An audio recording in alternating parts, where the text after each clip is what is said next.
All right, Myra's off today, so I guess for the next 6 minutes, I have a doctor as my co-anchor. Dr. Amy Cobb joins us with University Health. We are taking your questions to the experts. Thank you so much for being here with us. My pleasure. All right, so the first question has to do with diabetes. I've been losing a lot of weight, but diabetes runs in my family. What are some of the steps I can take to see if I am possibly diabetic? Okay, well, first of all, I want to congratulate this viewer for losing some weight and being proactive about getting screened. So there's actually, I think the best way is to go to your provider and get the screening done there, because there's likely other stuff that he's going to be due, or he or she would be due to be screened for. But you could do this at home with a glucose monitor that you can get at any pharmacy. So if you're having symptoms, which would be hungry all the time, thirsty all the time, needing to pee a lot, losing weight without meaning to, or not actually doing anything where you should be losing weight, blurry vision, and you have a random sugar or glucose over 200 milligrams per deciliter, 200 on that meter, then that meets criteria for diabetes. Now, you would need testing to help decide if it's type 1 or type 2 potentially. Now, if you have no symptoms and you just want to be screened, there's 3 main ways. The most common way would be a fasting glucose, which means you don't eat for 8 hours and then you have your sugar checked. If that number is over 126, then that could meet criteria. We've talked about the hemoglobin A1C on this segment a few times. That's your report card or average sugar over 3 months. If that number is above 6.5, that could meet criteria. And then there's this other test called an oral glucose tolerance test. It's not fun. You swallow something really sweet. They check your sugar a bunch of times over a period of hours. And if it meets certain criteria, you could have diabetes. Now, if you don't have symptoms, you actually have to have 2 tests that meet criteria to have the diagnosis. So it could be a fasting glucose and an A1C the same day, or maybe an A1C on 2 separate days that meet criteria. But just the fact that this person is losing weight, if they don't mean to lose weight, if they're not working out, if they're not on a diet, that could be a symptom. Could actually be a symptom. All right. Now let's go to the next question. What are diabetic neuropathy symptoms and how can they be treated? Yeah, so diabetic neuropathy happens when you have diabetes that's uncontrolled for a long time. And there's actually a lot of different types, and I think many people aren't aware of that. So most people, when they talk about it, are talking about peripheral neuropathy, also called length-dependent neuropathy. So those long, thin nerves furthest from the spinal cord will be affected first, which is why you often start with a tingling in your toes. It goes to the soles of the feet and then goes up the leg. We say like a stocking being pulled up. And that can cause you not being able to feel if you have a pebble in your shoe. And that can lead to ulcers and wounds. You may not be able to feel your body in space. You may be more likely to fall. You can lose muscle in your calves and your legs. Another type of neuropathy is called autonomic neuropathy. And this is under-recognized, but I actually see it all the time. It's when you start to feel like that dyspepsia and constipation, your gut's not moving. It can also cause you to sweat inappropriately or have a fast heart rate. And then there's mononeuropathy, which means just one nerve is affected, and that's things like Bell's palsy, which we've discussed, as well as carpal tunnel syndrome. So it depends on what type of neuropathy, what the treatment would be, but the basics would be, creams and patches for some types of neuropathy, like the ones maybe on your feet. You could take some pills by mouth. You want to make sure that you're wearing well-fitted shoes that are laced up, that don't have open toes, that are well padded, so avoiding your sandals and Crocs, that sort of thing. You're going to want to look at your bottom of your foot every day, so if you can't actually pick up your foot, you're going to put a mirror and then look at your foot underneath to make sure there's no wounds. And then you may need a cane or a walker if you're off balance.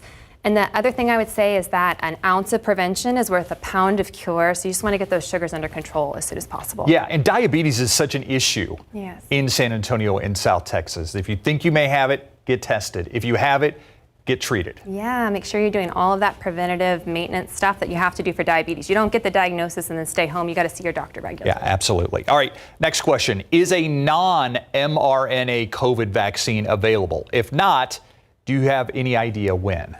Yes, it is. The brand name for the non-mRNA vaccine available in the U.S. is Novavax. It was approved, the updated version was approved in October 2023, and it is widely available. It's for 12 and up, 12 years old. Now, is it as effective as the mRNA? The tests, are they? Yeah, it has different pros and cons. So just briefly, an mRNA vaccine is using the body's own machinery to stimulate your immune response. That's what mRNA is part of your own cell's machinery, versus, Novavax is actually making a protein that looks like the COVID vaccine or the virus and injecting it, which is kind of an older technology, but they both are highly effective. And I would encourage you, anyone you're comfortable getting, go out and get it. Yeah, just get it. Just get it. Yeah. Final question.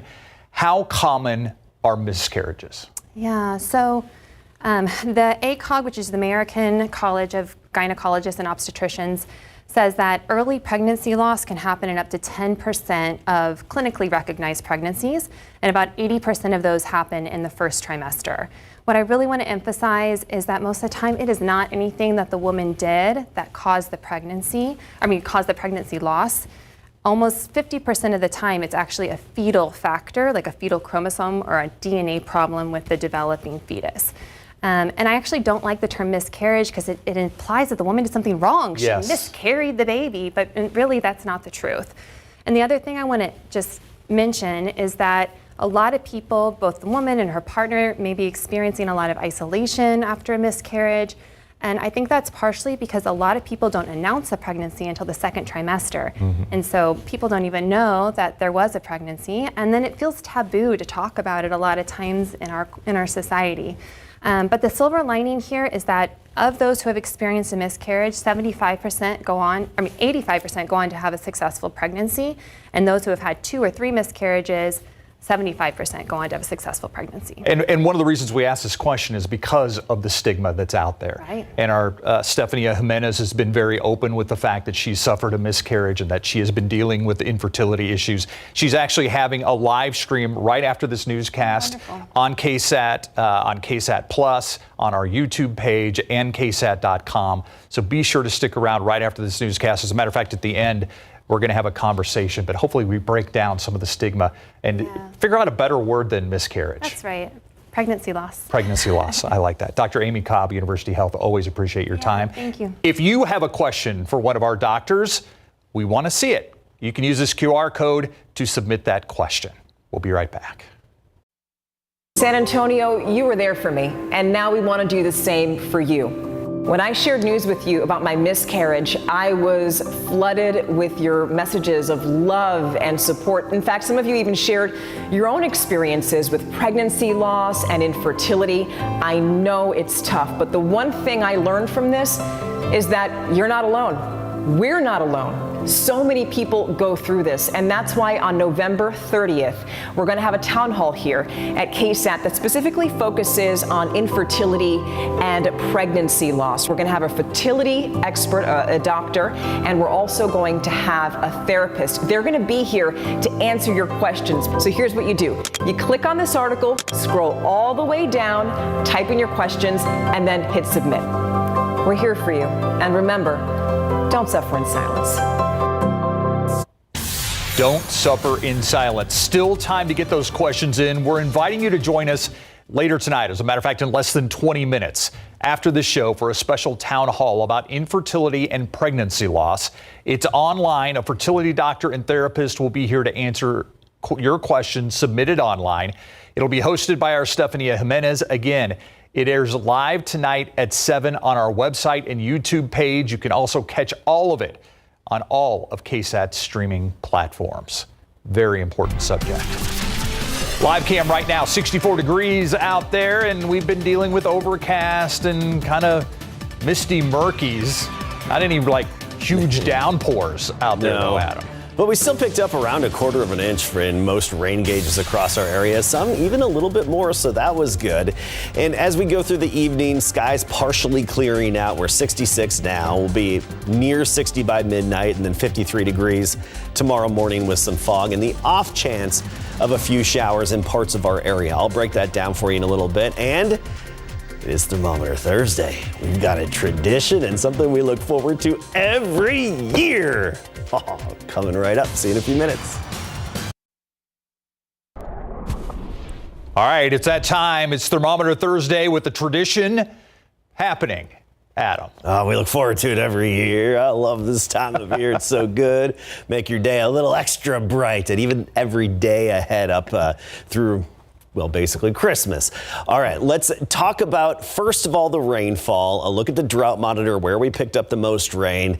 And also we have a change, I think, coming for our mountain cedar count. So let's get right to it. Today we picked up 0.3 of an inch of rain. That's on top of the 0.05 we got before midnight. So for the month, oh, that says October. That should say November. 1.4 inches in November. Kids, check your homework before you go on TV with it, right? So 1.4 inches, that's 0.68 below average. So ending the month below average, but at least we got in a little bit of moisture before our month came to a close and we move on to December tomorrow.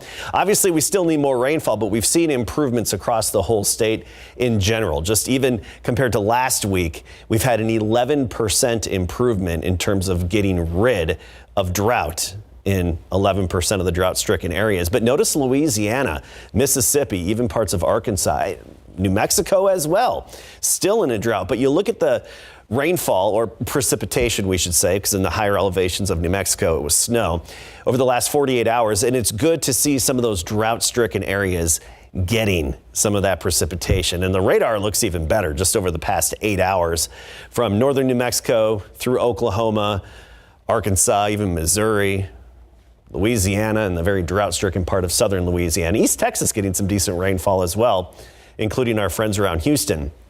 That dip in the upper level flow, that's moving out of here. The good energy is moving away from us. But we could still squeeze in a few light showers tomorrow afternoon. We'll start the day with areas of fog. I don't think it's going to be very dense or last all that long.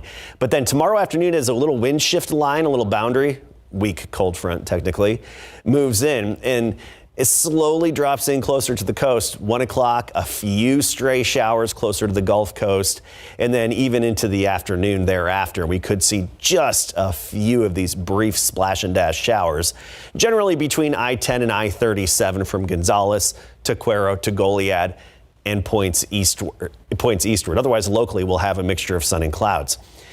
66 degrees now, dew point of 61. We feel the mugginess outside. And I showed you the dew point futurecast earlier, but I want to show you again because notice how that wind shifts northerly, dropping our dew points throughout the day tomorrow. So you're not going to feel the mugginess, and you won't. It's going to be erased for at least the next 7 days. But that north wind, I think, will boost the mountain cedar count a bit. It wasn't in the count today, not registered, but we know with that high concentration of mountain cedar trees in the hill country, when we get the north wind this time of year, we call it the cedar breeze because it usually boosts our mountain cedar count. In turn, Friday, and I think especially into Saturday, I anticipate mountain cedar to be back into the pollen count, back into our air here around San Antonio and surrounding areas, and it, of course, to be a little bit higher. Tomorrow morning, areas of fog, a little gray, 53, but shouldn't be as problematic on the roadways as what we had earlier today. 68 at noon, then partly cloudy, and 74 for the high temperature. Lower humidity, light north wind. 76 in Los Maples and Bandera tomorrow. 72 Converse and Seguin. 74 Floresville and Nixon. Now we get into a nice stretch of mornings in the 40s to near 50 and afternoons into the 70s. Then a weak cold front hits next Tuesday, dropping our high temperatures back down into the 60s.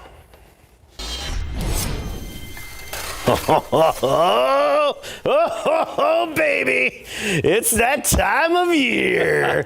Oh, I love this time of year. Oh, I've got all these goodies. They just keep coming out of nowhere, don't they? Thermometer ornament season, and we need to trim our tree here in the Weather Center, get it nice and ready for the annual, the big giveaway. And these are 100% handmade, keep in mind. Santa Jim hand cut every single one of these Texases. And then I, of course, handmade every thermometer, blowing the glass, sealing, calibrating, generating the scale. Got a box full of these babies. Starting today, we're giving away one per day, and I'll be announcing. You have a box full of Texases. A box full of Texi. Texi, yeah, Texies. A box full of, and look at that beautiful mahogany. And also, there are various woods, but a lot of mahogany that we used, and the sapwood, so on the edge of the log, you see the nice the color change. That's natural within that wood you see there. That's not a glue line or anything. All right, we've got our first winner of a homemade thermometer ornament. Amy Roberts of Cibolo, congratulations. Go to KSAT12.com/thermometer. The link is back up and active after a little bug that got into it, but it's good to go now. I'll be announcing tomorrow's winner at 6:45 and every weekday thereafter, 6:45. Yeah, isn't that beautiful? I love this time of year. You guys are getting fancy with those thermometers over there. You and Santa Jim. They even smell good. Yeah. Because of the sanding and cutting and then the burning of the engraving of the logos. I'll take your word for it. I can't smell it from over here, but I'll take your word for it. All right, we're going to talk exoplanets when we come back in the buzz. An out-of-this-world discovery in the buzz. Astronomers have discovered a rare family of 6 planets about 100 light years from Earth. The exoplanets larger than Earth, but smaller than Neptune. They are in a little understood class called sub-Neptunes, commonly found orbiting sun-like stars in the Milky Way. But what makes this one so rare is that this planetary system is in resonance. That means it orbits their sun in a celestial dance where all 6 planets align every few orbits. Celestial dance. A Massachusetts middle school opening up a real barber shop on site, offering free haircuts to students all day long. You heard right. Haircuts are $0, along with fades and blowouts. The on-site snip shop at Sullivan Middle School, funded by a grant. It's state sanctioned. It aims to help families that may not have the time or money to book appointments and give students a fresh cut confidence boost. We'll be right back. You don't have to suffer in silence. We are examining and not often talked about subject in our town hall online after this newscast. Let's go to the newsroom now and talk to our Stefania Jimenez. Stefania. Steve, so pretty much the name of this town hall says it all, right? It's Don't Suffer in Silence. I shared with many of you my experience a few weeks ago having a miscarriage. It was obviously devastating, but you spoke with us. So many of you sent us questions to keep this conversation going so that we can answer your questions. And really what we've noticed is that we formed a community here. We have 2 experts on the set with us. This is Dr. Gregory Neal and Ashley Vatswaviak, and they're going to be here to answer all of your questions about infertility and pregnancy loss. These are experts who have pretty much seen it and heard it all. I know that Dr. Neal, you have 30 years of experience helping families here in San Antonio with fertility issues. So they're here to give you guidance throughout this and what can be often a difficult process. We want you to continue this. Go over to our website, KSAT.com, and also our YouTube page and KSAT Plus, and we'll see you soon.